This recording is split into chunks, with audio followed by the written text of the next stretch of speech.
오늘 성경 말씀은 여호와는 나의 목자시니 내게 부족함이 없으리로다 하는 시편 23편 1절 2절 말씀을 소개해 올리겠습니다.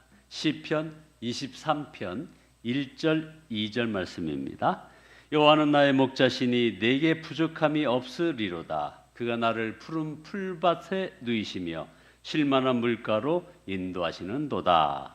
아멘. 함께 인사 나누십니다. 여호와는 나의 목자이십니다. 여호와는 나의 목자 되시는 그런 은혜가 함께 하시기를 예수 그리스도의 이름으로 축원드립니다. 사랑하는 성도 여러분, 2026년 새해 둘째 주 화요 새벽 예배에 오신 여러분을 주님의 이름으로 축복합니다. 세상은 2026년 올해를 아주 역동적인 기운이 넘친다는 붉은 말의 해 병오년이라고 부릅니다. 사람들은 그 이름에 걸맞게 무언가 아주 뜨겁고 강력한 힘이 자신들을 도약하게 해주길 기대하며 한 해를 시작합니다. 하지만 우리 그리스도인들은 한 해의 의미가 말의 기운에 있는 것이 아니라 역사의 주관자이신 하나님의 손길에 있음을 믿습니다. 오늘 본문 시편 23편 1절이 이렇게 되어 있습니다. 여호와는 나의 목자시니 내게 부족함이 없으리로다. 정말 아멘이 되십니까? 우리 중 누군가는 확신에 차서 아멘이라고 답을 하겠지만 또 다른 누군가는 이 고백이 선뜻 입에 떨어지지 않을 만큼 삶의 무게에 짓눌려 있는 분들이 계실 겁니다. 주님이 목자이신데 내 삶에는 여전히 메워지지 않는 빈자리가 많은 것 같기 때문입니다. 오늘 시편 23편의 주인공 다윗을 보십시오. 그가 노년에 기록한 것으로 알려진 이 시편 23편은 요즘 아주 대세인 인공지능이 결코 도달할 수 없는 영적 영성의 극치를 보여줍니다. 다윗은 지금 내게 부족함이 없다고 고백하고 있습니다. 어떻게 그렇게 고백할 수 있겠습니까? 많은 분들이 이런 고백이 비현실적이라고 생각합니다. 왜냐하면 많은 분들이 이 부족함이 없다는 의미를 오해하고 있기 때문입니다. 우리는 흔히 이 말을 내 주머니가 가득 차고 모든 문제가 해결된 그런 풍요로운 상태라고 생각합니다. 그러나 성경이 말하는 이 부족함과 풍요의 기준은 우리가 생각하는 것과 완전히 다릅니다. 여기서 우리는 아주 중요한 영적 역설을 발견합니다. 세상에는 모든 것을 가진 듯 보이나 목자가 없어 끊임없이 목마른 사람이 있고 반대로 광야 한복판에서 아무것도 가진 게 없어 보이나 목자 한 분으로 인해 부족함이 없다고 고백하는 사람이 있습니다. 우리 복음서에 보면 부자 청년의 예도 마찬가지입니다. 그는 젊음과 권력 그리고 막대한 재산까지 가졌습니다. 소위 30대의 상위 1% 부자가 된 겁니다. 세상 기준으로 보면 그는 부족함이 전혀 없는 인생의 승리자였습니다. 하지만 예수님이 말씀하시기를 한 가지 부족한 것이 있으니 그는 영생의 문제를 해결하지 못해서 목마른 채로 예수님을 찾아왔습니다. 결국 그는 사실상 자신의 목자였던 재산을 포기하지 못해 진정한 목자이신 예수님을 등지고 슬픈 기색을 띠며 떠나갔습니다. 겉으로는 풍요로워 보였으나 목자의 손을 잡지 못한 그는 성경에서 가장 가난한 중 하나로 기록되고 말았습니다. 이 시편을 쓴 다윗을 보십시오. 다윗은 정말 부족한 것이 없었나요? 다윗의 인생을 객관적으로 보면 사실은 부족함 그 자체였습니다.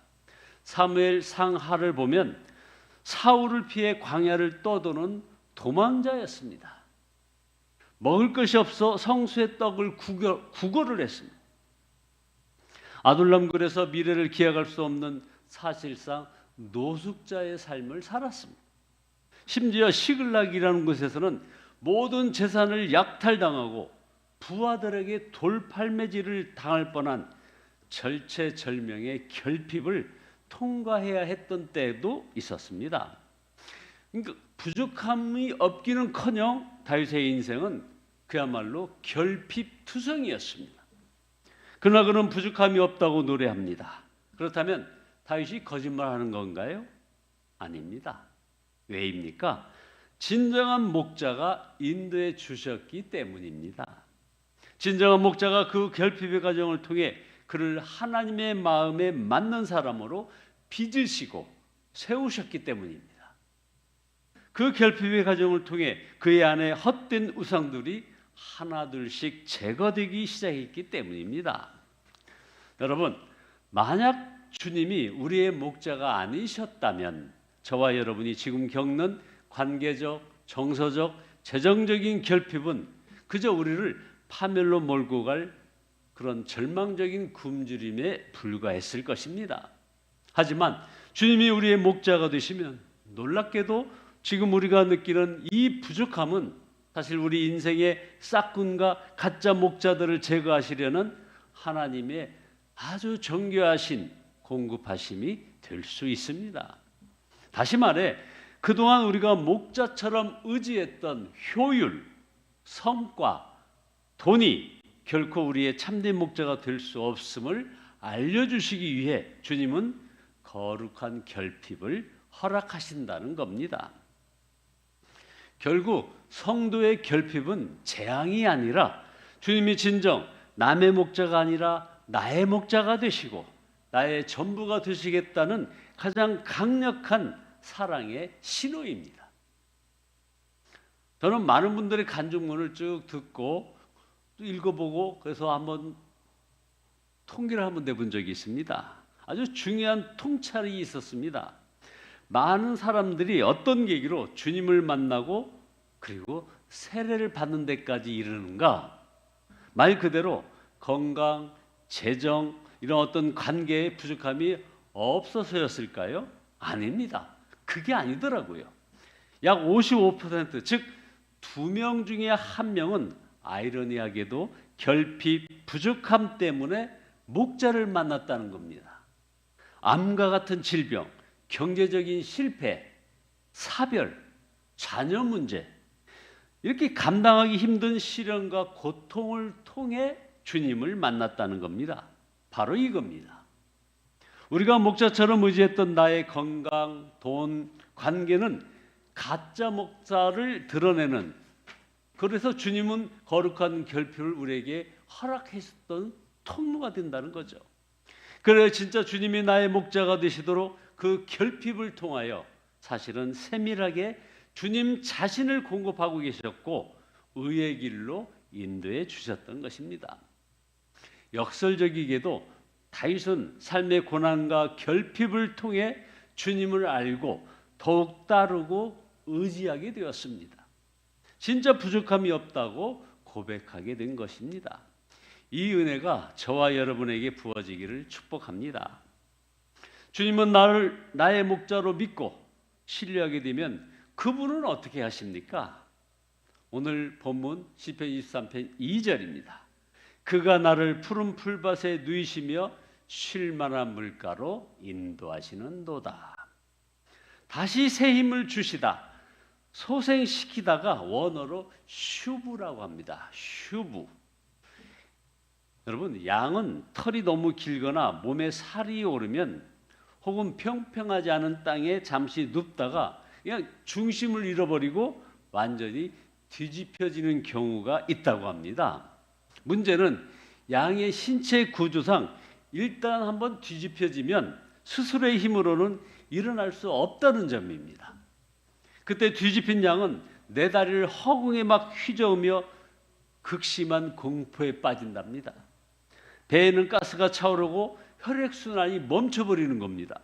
뜨거운 팔레스타인의 그 태양 아래서 그대로 몇 시간만 방치되면 이 양은 질식하거나 맹수의 표적이 되어서 죽고 만다는 겁니다. 이때 필요한 것이 바로 목자의 슈브, 즉 돌이켜 소생시키는 은혜입니다. 목자는 양의 숫자를 세다가 한 마리가 빈다는 사실을 알면 즉시 산을 뒤집으며 찾아 나섭니다. 마침내 허공에 다리를 휘저으며 죽어가는 그 양을 발견하면 목자는 화를 내거나 꾸짖지 않습니다. 대신 양을 부드럽게 굴려 바로 세운 뒤에 굳어버린 다리를 한참 동안 주무르기 시작한답니다.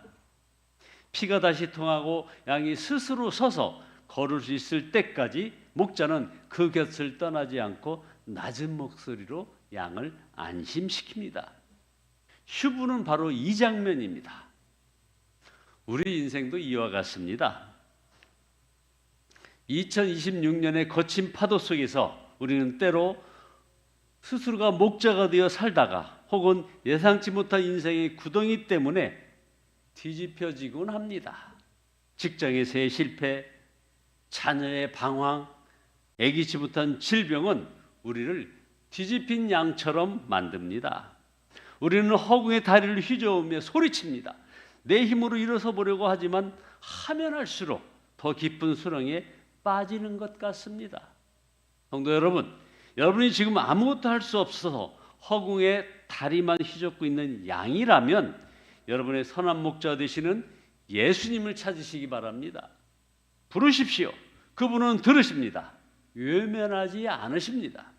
그분은 목자 되셔서 여러분 곁에 오셔서 뒤집어진 우리의 인생을 소생시키시는 분이십니다.